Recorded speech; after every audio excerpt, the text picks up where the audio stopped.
Hello, welcome to the Roundtable. Stay tuned for our concise yet profound analysis of major headline news from around the world. Here are today's guests who will guide us through the issues with their expertise. We have Professor Choi Hyun-jin. Welcome to the program. Thank you for having me again. We are also joined by Professor Lee Kyung-seok. Welcome to the Roundtable, Professor Lee. It's my pleasure to be here. He must have been the biggest attention grabber on the global political scene last week. It is Russian President Vladimir Putin, who is dubbed the modern-day Tsar. In order to understand his latest diplomatic moves, first we need to have a close look at the domestic situation in Russia. Recently, the Summit on Peace in Ukraine was held to discuss steps to end the dragging war between Russia and Ukraine. Shortly before the summit, President Putin declared that he would immediately begin peace talks if Ukraine accepts some conditions he attaches. So, Professor Che, at least according to his own remark, Russian President Vladimir Putin is all in favor of ending the war as soon as possible. Okay. I really hope that Putin also wants to stop the war. But unfortunately, I think that is not the case. As you just mentioned, the Putin outlined his demand for peace talk right before the Global Peace Summit in Switzerland. He announced that Russia would only end its war if Ukraine agrees to give up its goal of joining NATO and also hand over 4 provinces claimed by Moscow.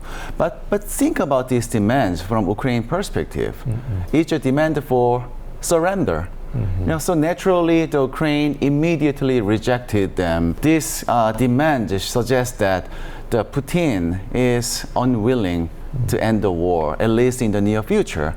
Personally, I think that he is growing increasingly confident in its military position. But Russia has lost 100,000 young lives in the battlefield. Can the leadership afford to continue the war? Yes, but still there is some positive sign in Russia, that is economy. So I believe this Putin's confidence is partly driven by the recent economic growth. So Russian economy rebounded with 2.6% growth in 2023, and also it is expected to grow once again by 2.9% this year. So this growth is partly driven by wartime economy in Russia. So increased military spending has led to higher revenues for companies producing military equipment like tanks and shell. So that's why I believe that the Russia is unlikely to end the war in the near future.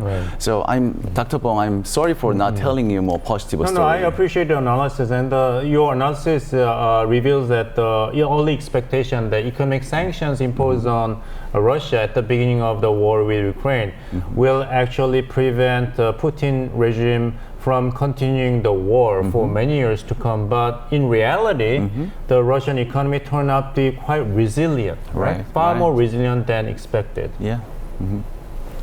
Recently, US President Joe Biden partially lifted the ban on Ukraine using US arms in Russian territory, and Ukraine launched strikes inside Russia using US supplied weapons for the first time since the war broke out.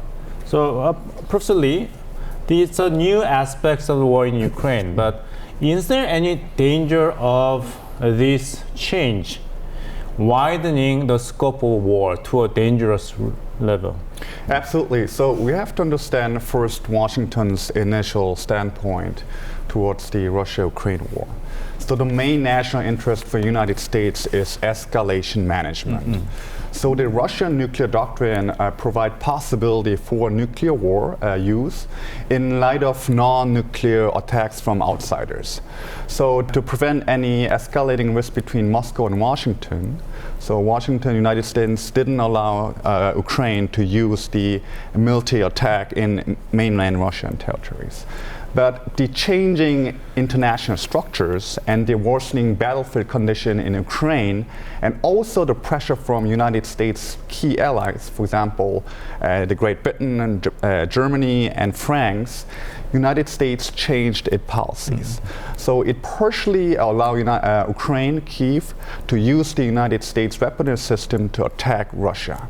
But here the main point is actually to escalation management. It's still the key purpose and national interest to United States. But there's still an ongoing debate in Washington whether to tightening the conditions that Ukraine can use the United States military assets to attack Russia, or widening the conditions for winning the battlefield against Russia. So there's recently Ukraine attacked the Russian radar system in Armaviv and Uthrik. This is Russian early warning systems that detect United States nuclear attack. But because Ukraine attacked these radar systems, the United States is really worrisome about the escalating nuclear exchange between Moscow and Washington. So the debate, it's ongoing, as I said, so that's the point. If Ukraine's attack, it's really cross or hinders United States national interest, then United States, the policymakers, they have to prevent to further Ukraine's attack to Russia's mainland. But here, this is the really important timing for United States. There's an increasing military tension between, and also the geographical and hegemonic tension between the authoritarian axis and also democratic axis. So United States anyhow have to win this war to still maintain the hegemonic power. And the policymakers, I think, in Washington knows that this is the critical tipping point. And so we have to look at what's the policymakers think in Washington. Professor Choi, interestingly, President Putin mentioned that because the Western countries wrongly support Ukraine in the war with Russia, then Russia has no other choice but to seriously consider possible use of nuclear arsenals as an act of self-defense. What do you think of this statement? And additionally, it's very interesting that he mentioned that Russia is thankful for South Korea because South Korea has not provided Ukraine with weapons of mass destruction. This, for many people, this seemed like a friendly move aimed at improving their relationship. So he mentioned like this: we hope that the relation between Russia and South Korea will not worsen, and we are interested in advancing our relationship that is also related to the entire Korean peninsula. It was so unexpected, but we need to know that diplomacy is full of lies, propaganda, and also bluster, right? So I had a bad feeling when I hear this comment because I felt something was going on that we didn't know about, okay? And that bad feeling was somewhat true. So less than just 10 days after saying those sweet words, the Mr. Putin met with North Korean leader Kim Jong-un, and they formed what effectively was a military alliance, including a pact for automatic military intervention in case of emergency. It's sharply different from his previous comments. It was as if he was saying, we might deal arms with North Korea, but you should not provide weapons to Ukraine. Right? So naturally, in response, the South Korean government changed its stance and is now considering to provide the weapons directly to Ukraine. So this interaction, the recent interaction, has soured our relation with Russia. Professor Lee, let's continue to talk about this question. President Putin made a state visit to Pyongyang, North Korea, and a summit meeting with North Korean leader Kim Jong-un. That's for the first time the Russian president making a visit to North Korea since 2000. Yes. And they signed this mutual treaty, which some experts regard as something equivalent to the mutual security accord in place of the 1961 mutual treaty. How threatening and concerning this development between Russia and North Korea? In the beginning of the treaty, Kim Jong-un and Putin, they agreed to establish a multilateral international system. So what is the implication about this multilateral international systems. So the implication is that the authoritarian leaders, especially North Korea and China and Iran and North Korea, they refuse United States-led liberal hegemonic order. They want to create their own international systems. And both the key authoritarian leaders, they agreed upon this one. And North Korea has been suffered from the United States-led economic sanctions. And by creating a new authoritarian-led international systems can give a leeway to leave the economic sanctions to North Korea. This is the one point. And the second point, as you mentioned here, is about the military alliance between Moscow and Washington. That's Article 4, right? So this is actually Article 4, and there's also related one is Article 3. I will, quote unquote, if a direct threat is created in which an armed invasion against either party can be carried out, both parties will operate the bilateral negotiation channel without delay. So Article 3 and 4 are connected. So they first open a diplomatic channel to meet together in terms of the military contingency. And as you mentioned, Article 4, quote-unquote, stated, if either party is in a state of war after receiving an armed invasion from an individual country or several countries, the other party shall provide military and other aid by all means it has without delay. So then what is the implication about this one? So in worst case scenario, right now, Ukraine is in the military contingencies. So it is unlikely, but it is possible, based on the Article 4, North Korea can deploy the troops in Ukraine if this article is right, right? In the worst case scenario, if any kind of military conflict happening on the Korean Peninsula, then based on this Article 4, Russia can send the troops on the Korean Peninsula. So I think it's highly, highly unlikely, but I'm worrisome about this is a treaty and this is give a legal foundation, for example, that both countries can act in a really aggressive way. This is the second point we have to focus on. And the third articles, the third point that that I have focused on is Article 10.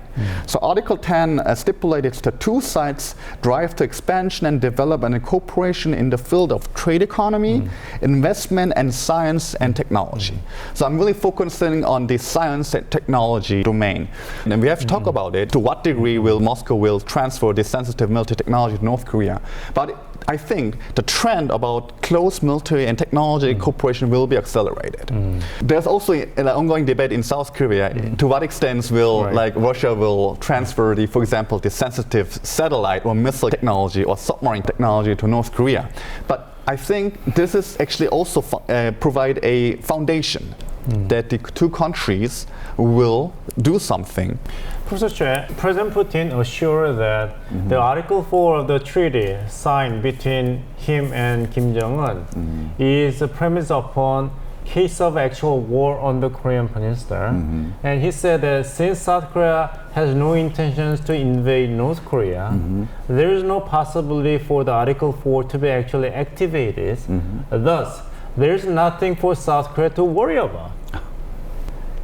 In history, there's no many war where leader openly say that I want to invade that country, right? Okay. The most of the war start in the name of peace and justice, right? And also, think about the origin of the Korean War. We all know that there's clear evidence that in 1950 June, North Korea invaded South Korea. But in North Korea, they teach students that South Korea invaded North Korea, right? So even in this case... With the American imperialists. Right, of course. So North Korea has a different interpretation about who originally invaded, right? So if Putin say that, South Korea, you have no intention to invade North Korea, so you don't need to worry about that, I don't believe that. It does not apply to international politics. Professor, same question. What makes me really worry about the Article 4 is there is a treaty, there is a document that in the worst scenario that both countries can support each other. And there's a big difference, the presence of a document and an absence of the document. This is the point. So yes, a full-blown war between North Korea and South Korea, it's definitely really costly, but always, we are security persons. We have to prepare the worst case scenario. Yes. In that sense, the Article 4 is really, really alarming. So to prepare the worst case scenario, I think, we have to think about it, what the implication about this treaty and what the implication about the Article 4 is. Can you additional comment? Yes, so we have a card, and also we need to prepare for some possible crossing of a red line by North Korea and also Russia. I think that the best card that we have is our alliance with Washington and also Tokyo. So trilateral military cooperation between South Korea, United States, and Japan. And also we need to increase the levels of so-called the nuclear weapon sharing with the United States. So I think the best way we can do is to increase our defense posture, our deterrence capability to manage this possible escalation in the Korean Peninsula. So if we fully prepare for this trilateral military cooperation, then I expect there could be some balance of power in the Korean Peninsula. Right. Because the enhanced secret cooperation between Moscow and Pyongyang may incorrectly emboldens the Kim Jong-un regime in North Korea. So North Korea may be tempted to make additional provocations to South Korea. So in order to prevent those bad case scenarios, we have to enhance our security cooperation with Japan and the United States. Yes. Right? Yes. Physically speaking, Ukraine may be far away from the Korean Peninsula, but in reality of contemporary international security, they are really close. And there's a reason for South Korean government having tremendous interest and commitment to the security partnership with the European countries. And the South Korean president is going to participate in the NATO summit meeting. Will Russia be welcomed back to Europe after the war? Will Russia play a constructive role in making peace in the Asia-Pacific regions? These questions remain largely unanswered, considering the recent diplomatic overtures of President Putin. Okay, let's change the topic. The Seoul city government recently attracted public attention with a plan to launch this project, which is said will help parents struggling with childcare and housekeeping. Watch the video clip first. Please take a look.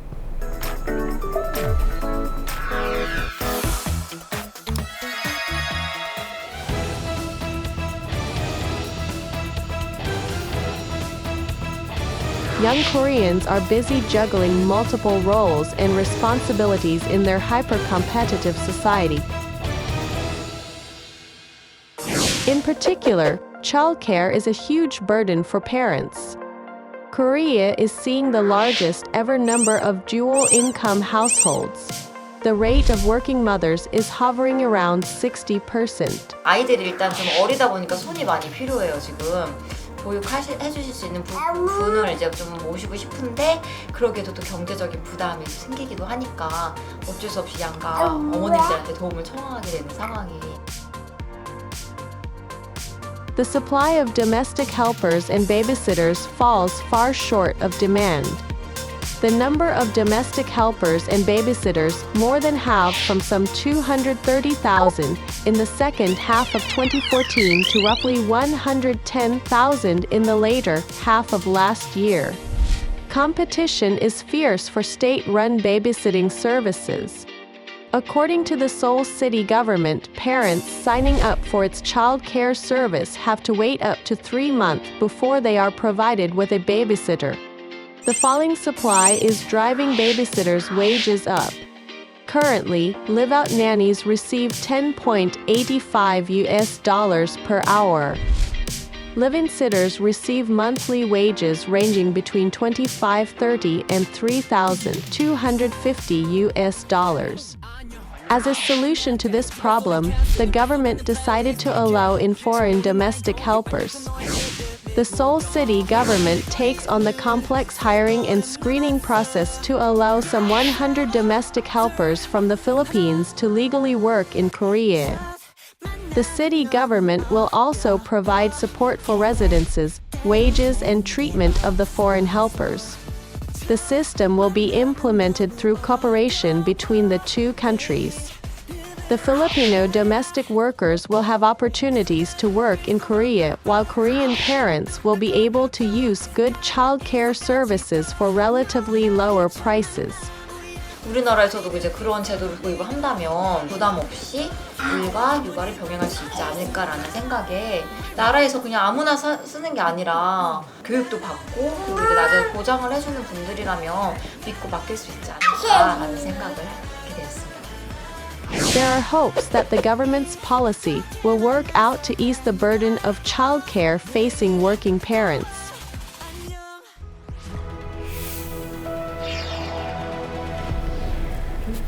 South Korea will allow foreign domestic workers from the Philippines starting from September. South Korea needs foreign workers, of course, and foreign workers will apply for the jobs because they accept the proposed wages and working conditions. Professor Che, how much are legal foreign employees paid on average in South Korea? Yes, the South Korea adopted the International Labor Organization's Convention on Non-Discrimination in 1998. In addition, so the country's highest courts, such as Supreme Court and Constitutional Court, that decided that both domestic and foreign workers should be treated equally, right? And therefore, they receive the same minimum wage. This practice of non-discrimination is very standard in most of the advanced countries, where different minimum wages for locals and foreigners are not allowed because of this kind of international convention, right? And that's why recent report by Statistics Korea shows that last year, the half of the foreign workers in Korea made between 2 to 3 million won each month. And also, 1 out of 3 foreign workers earned more than 3 million Korean won every month. So this shows that many foreign workers earn much higher salaries in Korea than in their home countries. South Korea is not the only country that respects the International Labor Organization's conventions and ensures that foreign workers at least receive its legally set minimum wage. Professor Lee, there must be good reasons for them to come to South Korea in search for jobs. Okay, so the South Korea minimum wage in 2024 is approximately $7.8 per hour. And this is the highest minimum wage in Asia.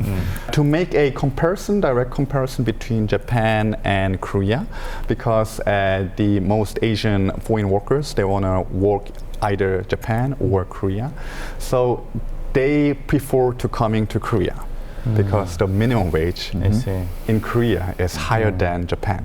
So Japan has adopted a different minimum wage policy compared to South Korea.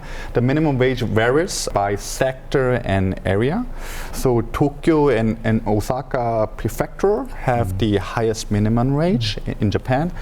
But still, considering the currency rate between won and yen, the minimum wage is higher in Korea. The Korean media interviewed the foreign workers where their visa was expired. So almost 90% of the foreign workers, they want still remain in South Korea to extend the visa and get the job. Do you think this trend is going to continue? Because South Korea is suffering from chronic labor shortage with a shrinking population, and these foreign workers like to work in South Korea. It seems like a win-win situation to last. But there's a really interesting statistic. The brain drain Index 2022, developed by the Swiss-based International Institute for Management Development. South Korea was ranked in 33rd out of 63 countries. So the average point was 4.78 out of 10, and South Korea's average, the point was in 2022 was 4.81. So it's a little bit above the average. Singapore, for example, one of the leading country in Asia, the brain drain index is 6.86, which means the people, the high-skilled labor people, they don't want to leave Singapore, for example. But in the opposite side, then how attractive is South Korea that the high-skilled foreign workers are willing to work in South Korea? South Korea is ranked in 49th out of 63. So the top countries are Switzerland and Singapore and United States. So what that means, South Korea is not an attractive place to highly skilled, really smart people. So the win-win strategy that the South Korean government has to focus is to attract more labor-intensive foreign workers to fill the gap. At the same time, prevent the brain drain and also attract really smart people who can contribute to South Korean economy. So more openness across the board must be the answer for South Korea. Sure, yeah, absolutely. South Korea is one of the most rapidly aging societies in the world, and raising a family has become a big challenge to the household and the government. We have reviewed the current situation in South Korea and a variety of measures taken by the government. But it looks like the society is facing a tough challenge. This is all for today. We'll be back next week with more up-to-date issues. Professors, thank you so much for sharing your insightful analysis. Thank you very much. Thank you for the fruitful discussion. Yeah. Thanks for watching, and goodbye.